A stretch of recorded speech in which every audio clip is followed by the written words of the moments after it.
KKB Papua sembunyi di pedalaman hutan yang sulit dijangkau. Ini alasan mengapa TNI tidak terjun serangan udara untuk melenyapkan UPM. Melansir dari gridhot.id, KKB Papua memang sedang menjadi buronan aparat yang bertugas. Tak jarang KKB Papua melakukan teror mengerikan ke aparat bahkan ke warga sipil. Beberapa pemimpin KKB Papua sudah terdat adalah Lakagak Telenggen, Eganus Kogoya, Joni Botak, Daimanus Magayogi, dan Sebunus Welker.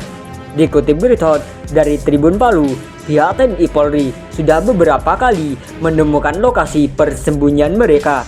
Namun para kelompok separatis ini terus berpindah-pindah lokasi di tengah pedalaman. Pada bulan Agustus tahun 2022, TNI Polri bahkan sudah menemukan lokasi persembunyian anggota KKB Papua menggunakan drone. Namun mereka semua langsung berpencar begitu mengetahui kalau persembunyiannya sudah ketahuan aparat. Hutan pedalaman memang sulit dijangkau sehingga pihak TNI Polri memerlukan waktu dan strategi yang matang untuk bisa melakukan penyerangan. Lalu mengapa tidak langsung menggunakan serangan udara? Dikutip Gridhot dari kompas.com, pengamat militer dari Institute for Security and Strategic United ISISS, Hairul Fahmi mengatakan akan timbul resiko lebih besar ketika TNI memilih serangan udara. Sebab serangan udara dilakukan setelah target benar-benar dipastikan secara presisi. Tentu saja akan sulit membedakan antara target KKB dan warga. Apalagi medan di Papua bisa dibilang sulit, kata Fahmi kepada kompas.com. Menurutnya, strategi KKB selama ini adalah berbaur dengan warga untuk menyulitkan aparat.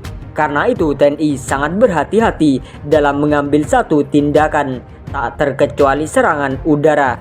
Dikhawatirkan serangan itu akan membuat konflik meluas, akan sulit memelihara simpati dan dukungan masyarakat ketika terjadi insiden-insiden terhadap warga. Jelas dia, itu yang memang menjadi penyulit dalam konteks pendekatan militer di Papua, kata Fahmi. Ia menjelaskan pendekatan dialog dan humanis yang diterapkan oleh Panglima TNI Andika Perkasa saat ini lebih mungkin dilakukan daripada militer.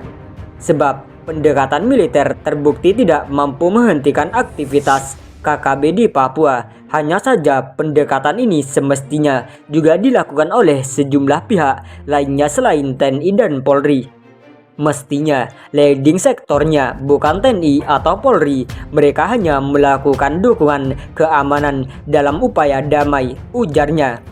Karena tugas TNI atau Polri itu kan memukul, bukan merangkul. Kalau merangkul, ia ditugaskan seharusnya unsur pemerintah lain. Papua ini bukan hanya urusan TNI atau Polri, kata dia.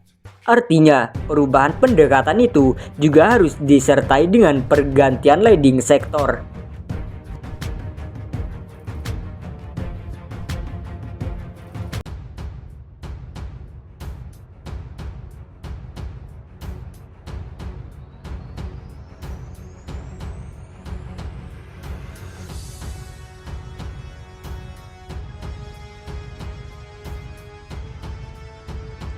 Pemimpin KKB pembunuh kepala BIN Badan Intelijen Papua ditembak mati di Nabire. FIFA, Satgas Penegak Hukum Damai Kartens, menembak dua anggota kelompok kriminal bersenjata KKB yang salah seorang di antara merupakan pelaku penembakan yang menewaskan Kepala Badan Intelijen Negara Daerah Papua, Letjen TNI Putu Dani di Boiga, Kabupaten Puncak, Papua. Penangkapan terhadap kedua anggota KKB, yakni Tony Tabuni, 24 tahun, dan Kais Tabuni, 25 tahun dilakukan Selasa di Nabire, kata Kepala Satgas Humas Damai Kartens, Kombes Ahmad Kamal di Jayapura, Rabu, 30 Maret 2022. Dia menjelaskan saat hendak ditangkap di kawasan Siriwini, Nabire, Tony Tabuni melakukan perlawanan hingga dilakukan tindakan yang menyebabkan tewas yang bersangkutan. Sedangkan Kais Tabuni, diamankan di Polres Nabire, kata Kamal, seraya menambahkan Tony Tabuni merupakan pemimpin KKB Ndeto tadi.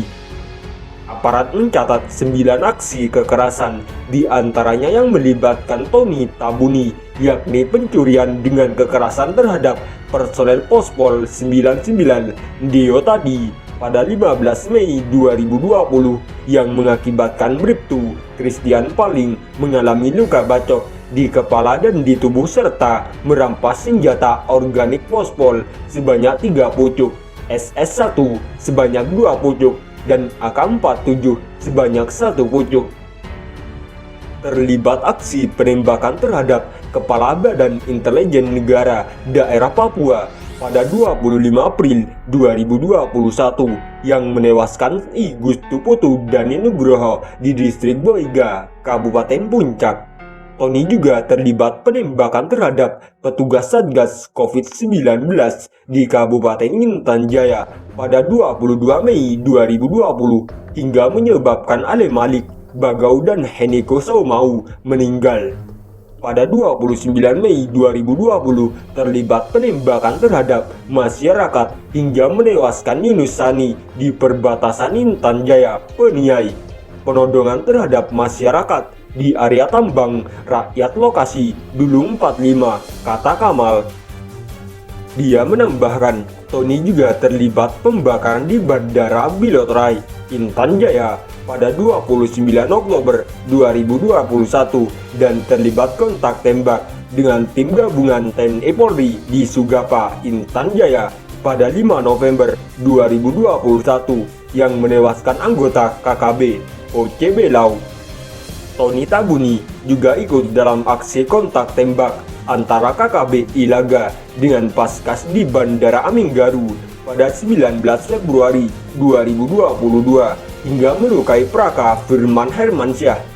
Terlibat penembakan terhadap personil Satgas Yonif 408-CBH Pos Koramil Dembet pada 3 Maret hingga melukai Pratu Herianto, kata Kamal.